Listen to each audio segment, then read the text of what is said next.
Jadi kalau kita berdoa kepada Allah, kita bukan memberitahu Allah, kita bukan ngasih tahu Allah. Allah Maha tahu. Lalu kenapa kita mesti meminta kepada Allah? Untuk menyatakan diri kita bahwa aku tidak mampu, bahwa yang besar hanya Engkau, yang berkuasa hanya Engkau. Allah suka kita mengatakan la haula wala quwata illa billah. Maka berdoa bukan memberitahu Allah, berdoa bukan memaksa Allah. Berdoa bukan berarti menuntut Allah untuk menyetujui proposal kita. Tapi berdoa adalah kita mengatakan, ini rencana saya, ini proposal saya, ini permintaan saya. Kalau baik ini untuk agama saya, untuk keluarga saya, setujuilah ya Allah. Bismillahirrahmanirrahim. Alhamdulillah, wassalatu wassalamu ala rasulillah Sayyidina wa maulana Muhammad ibn Abdullah wa ala alihi wa sahbihi wa man tabi'ahu wa mawala.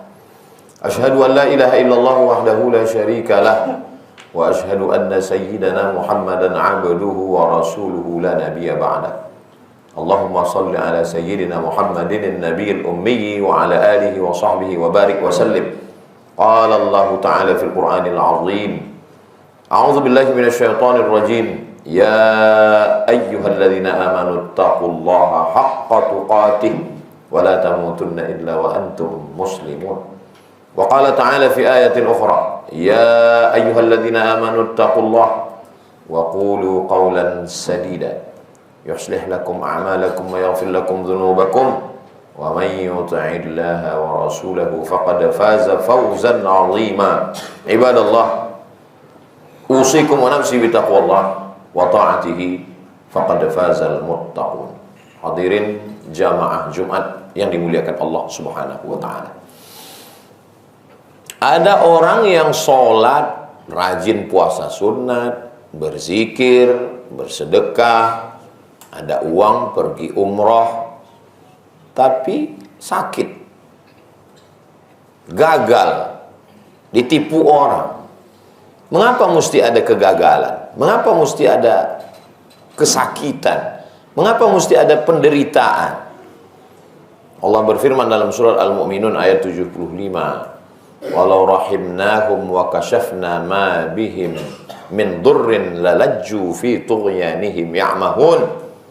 Kalau kami sayangi mereka, lalu kami singkapkan, kami hilangkan semua penderitaan mereka, mereka akan terombang-ambing dalam kesesatan. Banyak orang yang tidak memahami, tidak mengerti ayat ini. Orang yang dihindarkan dari kesakitan, kebangkrutan, penderitaan, kenapa malah mereka akan menjadi terombang-ambing dalam kesesatan? Bukankah orang itu kalau hidupnya nyaman, tentram, adem, ayem, tenang, senang, kaya, raya, kenapa dia justru malah terombang-ambing dalam kesesatan? Sampai akhirnya berita itu di depan mata kita, apapun media sosial yang kita buka, kita baca, menampilkan orang-orang yang secara ekonomi mapan, secara kehidupan tenang, rezeki berlimpah, tapi tidak menemukan kepuasan hidup. Semua makanan sudah dicoba, pada akhirnya apa yang dimakan? Memakan binatang setengah mati, yang kepalanya masih bergerak, matanya masih berkedip, badannya dimasak. Apa yang dicari orang memakan makanan seperti ini? Petualangan. Bukan masalah makanannya, tapi petualangannya. Puncaknya adalah memakan daging manusia. Karena semua makanan sudah dicoba. Kalau dalam makanan saja dia tidak pernah menemukan kepuasan, akhirnya melompat pada fase setelah makan. Karena bayi yang baru lahir memerlukan makanan. Haus, minum. Lapar, makan. Tapi begitu dia mulai akil balik, dia mencari kepuasan seksual. Ada orang menemukan kepuasannya pada istri yang sah, tapi jiwanya bertualang, pikirannya ingin tantangan-tantangan baru. Sampai ada satu negara yang jenis kelaminnya 16. Kenapa bisa begitu? Karena tidak menemukan kepuasan. Terjadilah apa yang terjadi yang tidak layak. Perbuatan itu terlalu kotor untuk disebutkan dalam khutbah Jumat. Fi tughyanihim ya'mahun. Mereka terombang-ambing dalam kesesatan. Harta yang berlimpah yang semestinya dipakai untuk kebaikan justru dibelikan untuk satu pulau yang hanya dibuat untuk pesta seks dengan berbagai macam cabang dosa dan maksiat. Apa sebenarnya yang sedang diderita manusia? Maka Allah sudah menceritakan itu kepada kita. Seandainya mereka itu dilapangkan, seandainya mereka itu disenangkan, lalajju fi tughyanihim ya'mahun, mereka akan secepat kilat menuju kebinasaan dengan terombang-ambing dalam kesesatan. Jadi ketika kita sudah berbuat baik, sudah sholat, sudah puasa, sudah zikir, ada pukulan-pukulan dalam hidup kita.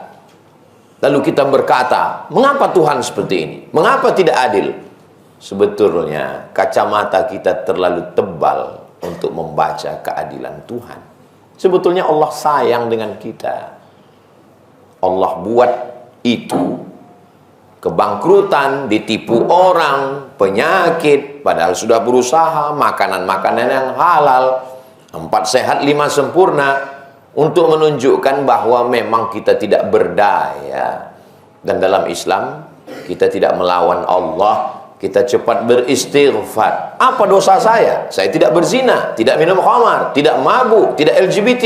Apa dosa saya? Ketika kita mengaku tidak berdosa, itulah dosa kita. Kita sedang merasa diri kita bersih, padahal yang bersih hanya Allah Subhanallah.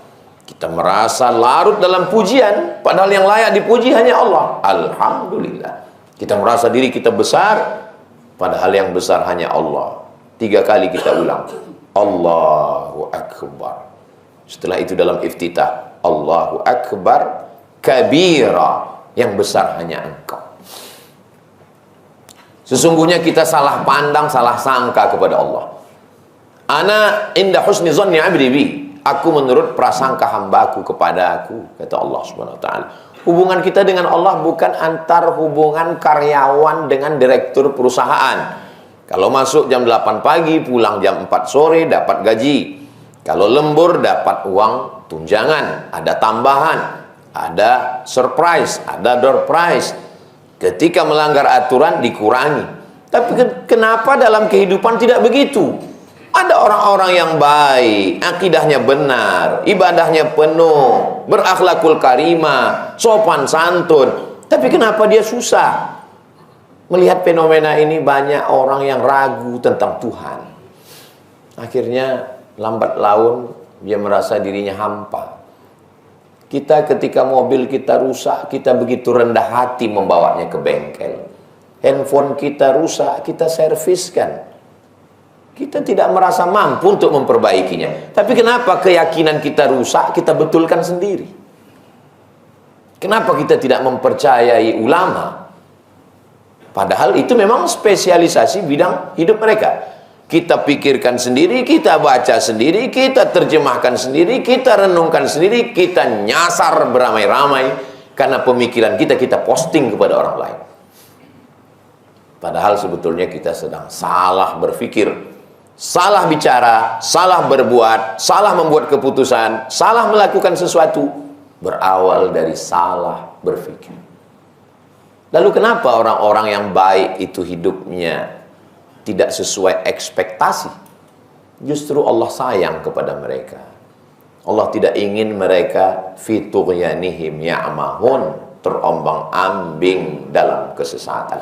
Ada orang-orang yang sengaja dibersihkan Allah, sekali dia berbuat salah langsung hukumannya di dunia, hatta yamshi 'alal ardi makanan alaihi qati'ah, ketika dia berjalan di atas muka bumi enggak ada dosanya sama sekali karena dia sudah dibersihkan, dan ketika dia mati menghadap Allah dia tidak tersentuh api neraka. Inilah orang yang tidak kena hisab langsung masuk surga. Tapi kita memandangnya di dunia sebagai orang kena kutukan, ini orang terlaknat. Islam datang bukan membuat hidup kita menjadi senang, tenang, kenyang, lenang, adem, ayem, tentram. Islam merubah cara pandang kita melihat ujian. Dulu orang kalau ada penyakit berarti dia terkutuk. Tapi setelah Islam datang, ma yusibul mu'min min nasabin wala wasabin wala saqamin yashtakuha. Ada orang yang sakit, gundah gulana, susah hati, bahkan duri menusuk tapak kakinya, illa kafarallahu anhu biha sayyi'atu. Sesungguhnya itu cara Allah untuk menghapuskan dosa-dosanya. Kita husnuzon pada Allah. Mungkin saya salah, mungkin saya silap, mungkin saya angkuh, mungkin saya sombong. Lebih banyak melihat ke dalam. Tuba liman syaghalahu aibuhu an uyubin nas. Berbahagialah orang yang sibuk memikirkan aibnya, cacatnya, dosanya, sehingga dia tidak sempat memikirkan cacat orang lain. Tapi memang zaman kita sekarang, kita lebih disibukkan melihat orang lain, postingan orang lain, komen orang lain, gambar orang lain, sampai kita lupa melihat diri kita sendiri. Alhamdulillah kita masih ada sholat Jumat. Sejahil-jahilnya laki-laki yang tidak mau mendengarkan nasihat, dia tetap mendengarkan khutbah Jumat. Lalu kemana perginya 2 rakaat zuhur itu? Rakaatani fiha, 2 rakaat khutbatani fiha, digantikan 2 khutbah khutbatani fiha maqama rakaataini minaz zuhri. 2 khutbah Jumat sebagai pengganti 2 rakaat zuhur. Bukan masalah 2 rakaat takbiratul ihram, iftitah, fatihah, ayat, ruku, i'tidal, sujud, duduk antara sujud, 2 rakaat, salam. Bukan. Tapi ada khutbah yang didengarkan. Dan di dalam khutbah itu ada nasihat. Watawasau bil haq, watawasau bis sabr. Supaya orang meluruskan cara pandangnya. Lalu kalau dia tidak ada dosa, tidak ada salah, kenapa dia mesti sakit? Kenapa dia mesti tertipu? Kenapa dia mesti bangkrut? Kenapa dia mesti susah? Karena ada ibadah yang tidak mengeluarkan uang. Bukan zakat, bukan sedekah. Karena ada ibadah yang tidak mengeluarkan darah, bukan jihad. Karena ada ibadah yang tidak mengeluarkan tenaga keringat. Karena dia bukan tawaf dan sa'i. Ibadah itu hanya diam. Ibadah itu bernama sabar. Dan orang yang sabar, innama yuwaffas sabiruna ajrahum bighairi hisab. Allah akan memberikan balasan orang yang sabar bighairi hisab, unlimited, tidak ada yang bisa menghitung balasannya. Ada orang-orang yang sudah masuk ke dalam surga ditanya oleh Allah, "Madza turidun?" Kamu mau masuk surga sudah, dan sekarang kamu mau apa wahai penghuni surga? Penghuni surga menjawab, "Kami sudah dapat semuanya, hanya satu yang kami belum. Ridhaka, kami belum dapat ridhamu. Kami belum dapat satu ya Allah, ridhamu." Kata Allah, "Ridhaku hanya diperoleh oleh orang yang ridha menerima takdirku. Ridhaku hanya didapatkan oleh orang yang menerima segala ketetapanku." Jadi kalau kita berdoa kepada Allah, kita bukan memberitahu Allah, kita bukan ngasih tahu Allah. Allah Maha tahu. Lalu kenapa kita mesti meminta kepada Allah? Untuk menyatakan diri kita bahwa aku tidak mampu, bahwa yang besar hanya Engkau, yang berkuasa hanya Engkau. Allah suka kita mengatakan la haula wala quwata illa billah. Maka berdoa bukan memberitahu Allah, berdoa bukan memaksa Allah, berdoa bukan berarti menuntut Allah untuk menyetujui proposal kita. Tapi berdoa adalah kita mengatakan, ini rencana saya, ini proposal saya, ini permintaan saya. Kalau baik ini untuk agama saya, untuk keluarga saya, setujuilah ya Allah. Tapi rencanamu jauh lebih indah daripada rencanaku sendiri untuk diriku sendiri. Karena banyak hal yang aku tidak tahu, Engkau lebih tahu. Makanya ketika ada orang yang dia hanya menyibukkan dirinya dengan berzikir sampai lupa meminta, apa balasan untuk mereka? Man syaghalahu dzikri an mas'alati. Orang yang menyibukkan dirinya untuk menyebut aku, memuliakan aku, memujiku, membesarkanku, mengagungkanku sampai lupa meminta kepadaku. A'taituhu afdal ma u'tis sa'ilin. Aku berikan kepada dia lebih hebat, lebih dahsyat, lebih afdal daripada yang kuberikan kepada orang-orang yang meminta. Ada orang yang terlalu sibuk meminta sampai tidak pernah berzikir. Tapi ada orang yang malu meminta. Apa yang dikatakan Nabi ketika dia dalam keadaan penyakit yang tidak sembuh?